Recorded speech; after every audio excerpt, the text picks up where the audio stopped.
ഇന്ന് ഞാൻ പുറത്തു തന്നെയായിരുന്നു. ഐഷു ക്ലാസ്സിൻ്റെ ഉള്ളിൽ നിന്ന് എന്തോ പറയുന്നുണ്ട്. ഞാനത് മൈൻഡാക്കാതെ തിരിഞ്ഞു. ഇനി അതെങ്ങാനും അങ്ങേര് കണ്ട പഴി എനിക്കാവും. ക്ലാസ് കഴിഞ്ഞ് സാറിനെ ഒന്നും മൈൻഡ് പോലും ചെയ്യാതെ പോയി. സാറ് പോയതും ഐഷുവും മീരയും കൂടെ ഓടി വന്ന് എന്നെ വലിച്ചുകൊണ്ട് ഓടി. എന്താടി മനുഷ്യനെ കൊല്ലാൻ കൊണ്ടുപോകണോ?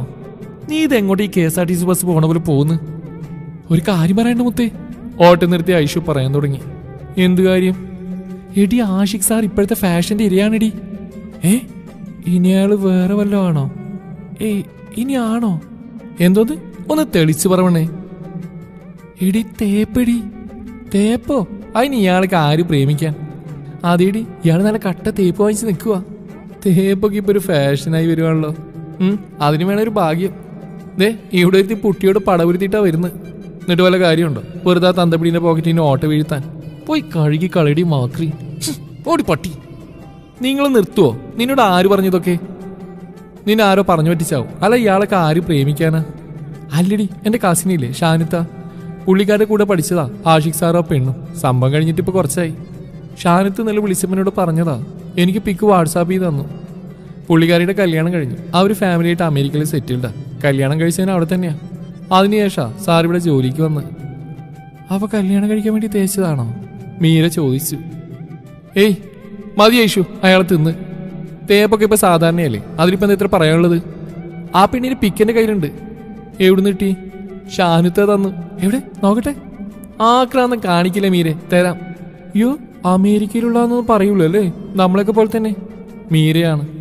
അല്ല അമേരിക്കക്കാർക്ക് 2 കൊമ്പ് എക്സ്ട്രാ ഉണ്ടാവും. ഒന്ന് പോടി. അതല്ലേടാ കണ്ടിട്ടൊരു മലയാള തനിമ. ഇവളെന്തിനാ ഇങ്ങോട്ട് വന്ന്?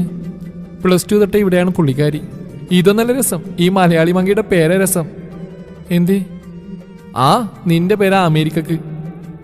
വെറുതെ അല്ല ഐഷു അയാൾക്ക് ഇവളോട് ഇത്ര കലിപ്പ്.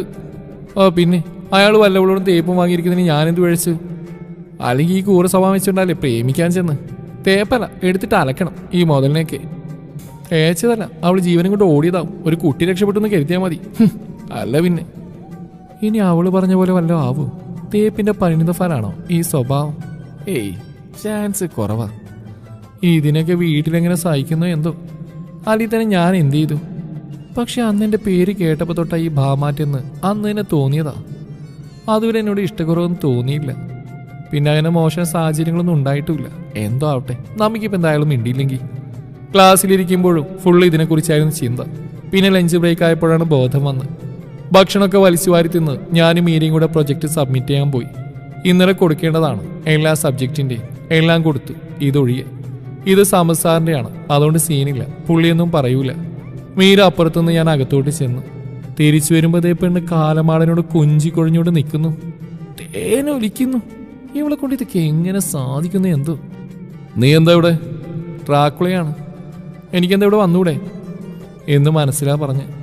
ഞാൻ പ്രൊജക്റ്റ് സബ്മിറ്റ് ചെയ്യാൻ. അതൊക്കെ ഇന്നലെ തന്നെ വെക്കണമെന്ന് പറഞ്ഞല്ലേ? താൻ പഠിക്കാൻ തന്നെയല്ലേ ഇങ്ങോട്ട് വരുന്നത്?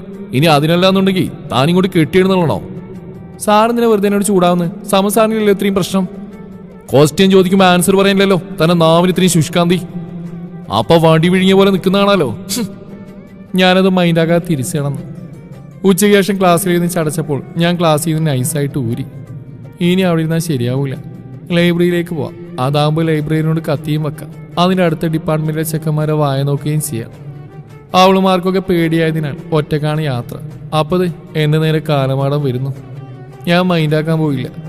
അങ്ങനെ എന്നെ കഴിഞ്ഞു പോയപ്പോൾ പെട്ടെന്ന് തിരിഞ്ഞെന്ന് ഞാൻ പറഞ്ഞു. അതെ, എനിക്ക് പേരിട്ട ഞാനല്ല.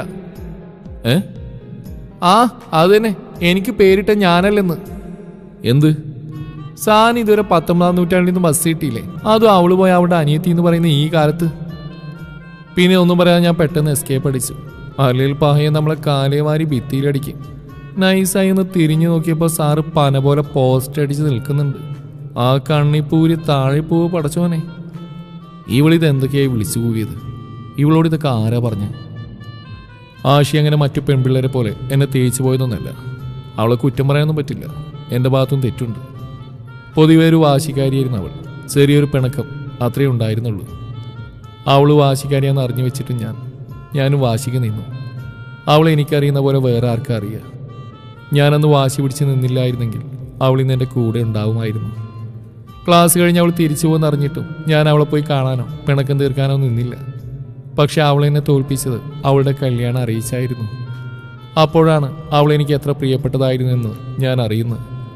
പക്ഷേ ചിലത് നഷ്ടപ്പെട്ടാൽ പിന്നെ ഒരിക്കലും അത് തിരിച്ചു കിട്ടില്ലെന്ന് ഞാൻ അറിയാൻ വൈകിപ്പോയി. സ്വന്തം എന്ന് കരുതി നഷ്ടപ്പെടുമ്പോൾ ചങ്ക് പറിച്ചെടുത്ത് കൊണ്ടുപോകുന്ന പോലെയാണ്. കല്യാണക്കുറി തന്നു പോകുമ്പോൾ അവളുടെ കണ്ണിൽ കണ്ട നീർത്തിളക്കം എനിക്ക് നേരെ തറച്ചു നിന്നൊരു ചോദ്യമായിരുന്നു.